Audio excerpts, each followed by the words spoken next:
Hi, scholars. This is Mr. Johnston, and I want to talk to you today about icons. You might be thinking that icons are the images that you see on a computer. Icons, of course, are those computer icons, are symbols that represent the apps and functions that we use on a computer. But another version of icons from history, they were used as a sort of sacred image. And the people that used them in the Byzantine church believed that they had some power, just kind of like we think of those computer images having power. What is an icon? Well, an icon is a powerful image that often symbolizes a particular time or place or culture or something to do with the culture. It just really symbolizes those things. And icons often have some kind of real impact, an emotional impact. They bring events and locations to our minds. For example, we've recently studied this image by Dorothea Lange called Migrant Mother. And when people saw that image, it just brought to mind all the pain and suffering of the Great Depression. And that's because some icons do remind us of terrible events. Here are some iconic images from American history, from the Hindenburg disaster to the assassination of President Kennedy, and even the events of September 11. Other icons evoke important events or even heroic acts or good things, like the completion of the Transcontinental Railroad, the flag raising on Iwo Jima during World War II, or Neil Armstrong being the first man on the moon.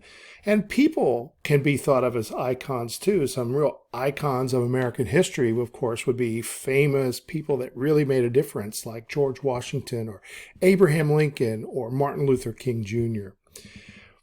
These are two of the most iconic images in American history. The one on the left is called American Gothic, and it's a painting.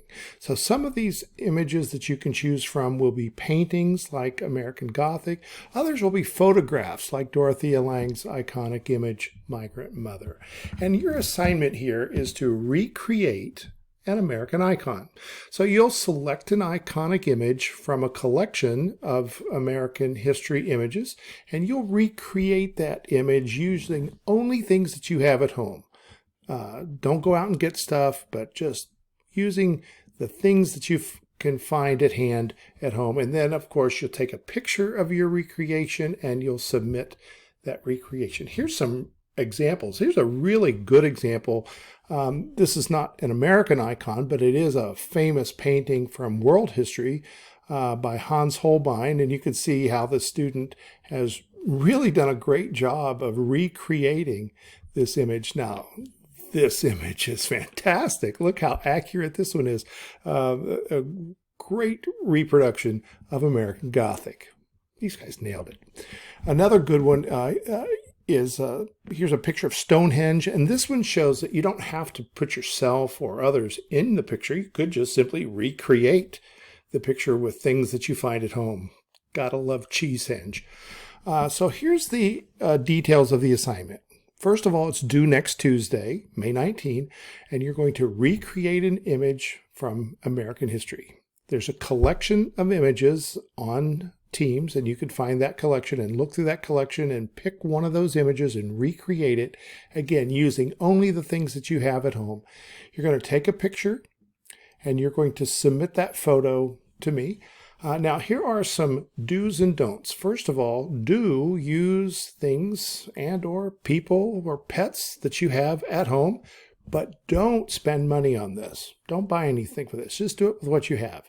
So do be creative and inventive. Capture recreation in a photograph, but don't copy and paste from websites or use the computer. You're not making a digital image like in Photoshop. You're going to actually create this image with things and then take a picture of it. But for a bonus, there's going to be several bonuses actually, but for a bonus you can write about it and do some research and tell me the history of your picture.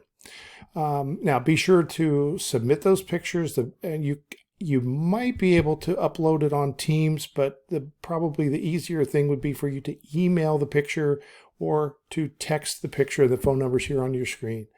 Of course, I want you to be creative. You don't have to, be very elaborate either. Look at this one. This is a painting called The Scream by Munch, and I like the potato recreation of it. Just something simple. Again, you're going to submit that image by May 19th, next week. So see the team's assignment and be sure that you check out some of the resources there. You'll find the collection of images to look at, and have fun, be inventive. There's a bonus for the first 15 assignments turned in. There's a bonus for creativity. There's a bonus for writing a paragraph. So that's it. Have fun making that assignment.